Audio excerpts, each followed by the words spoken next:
મેં વિશેષ પેકેજ 2000 કરોડનું મેં કાલે પણ કહ્યું હતું. 2000 કેન્દ્ર રાજ્ય સરકાર, 2000 કેન્દ્ર સરકાર આપે.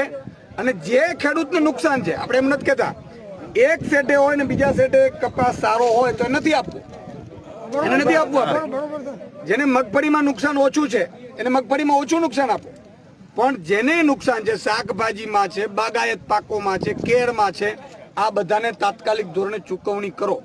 અને જો ન કરી શક્યા તો હું એટલા માટે આપને કહું છું કે પછી તમને પગ નહીં મૂકવા દઈ. અત્યારે કોઈ રાજકારણ કરવું નથી, અત્યારે પ્રજાના હિતની વાત કરીએ છીએ. પણ જો તમારે દાદાગીરી જ કરવી હોય, તમારે મરજી પડે એવી રીતે જ વર્તવું હોય અને પ્રજાને જોવું જ ન હોય તો બીજી વાર પગ નહીં મૂકી શકો. અને આ એક ખેડૂતની ચીમકી છે, સમજો તમે.